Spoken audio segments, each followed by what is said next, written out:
पहले आपको बिहार के इतिहास के बारे में बताते हैं। भगवान बुद्ध को बिहार के गया में ही ज्ञान की प्राप्ति हुई थी और बौद्ध धर्म की शुरुआत भी बिहार की धरती से ही हुई। यही नहीं, जैन धर्म के भगवान महावीर का जन्म भी बिहार के वैशाली में हुआ था और नालंदा के पावापुरी में उन्हें मोक्ष हासिल हुआ। सिर्फ बौद्ध और जैन ही नहीं, बल्कि सिखों के 10वें गुरु गोविंद सिंह जी का जन्म भी बिहार के पटना साहिब में हुआ था।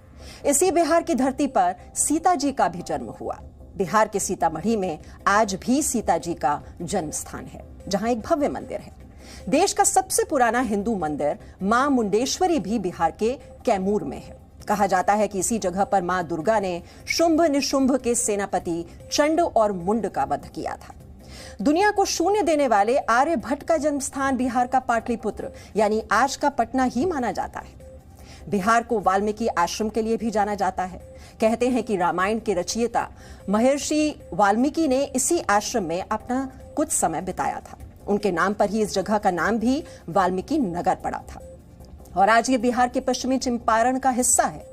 आज योग के लिए भले ही हरिद्वार का नाम सबसे पहले आता है, लेकिन विश्व को पहली योग यूनिवर्सिटी देने का गौरव भी बिहार के पास ही है।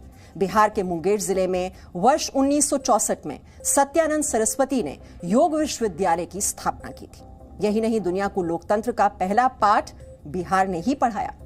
बिहार के वैशाली में पहला लोकतंत्र स्थापित हुआ। तकरीबन 2600 साल पहले लिच्छवियों ने इसकी स्थापना की। वैशाली गणराज्य में राजा का चुनाव होता था, जिसे गणराजा कहा जाता था। इसी तरह वैशाली से ही भारत का दूसरा शहरीकरण शुरू हुआ था। यानी जिस बिहार ने भारत को शहरों में बदलना सिखाया, आज भी उस बिहार की 88% आबादी गांव में रहती है। बिहार अर्थशास्त्र की रचना करने वाले चाणक्य की भूमि है। चाणक्य के शिष्य चंद्रगुप्त मौर्य ने मगध साम्राज्य की नींव डाली।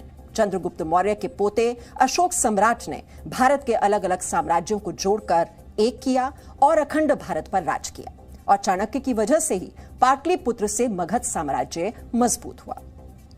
राष्ट्रपिता महात्मा गांधी की जन्मभूमि भले ही गुजरात हो, लेकिन उनकी कर्मभूमि बिहार रही। एक किसान के बुलावे पर महात्मा गांधी 1916 में चंपारण पहुंचे और 1917 में नील की खेती करने वाले किसानों पर हो रहे जुल्म के खिलाफ चंपारण सत्याग्रह की शुरुआत हुई। इसी तरह जयप्रकाश नारायण का जन्म उत्तर प्रदेश के बलिया जिले में हुआ, लेकिन उनकी कर्मभूमि भी बिहार ही रही।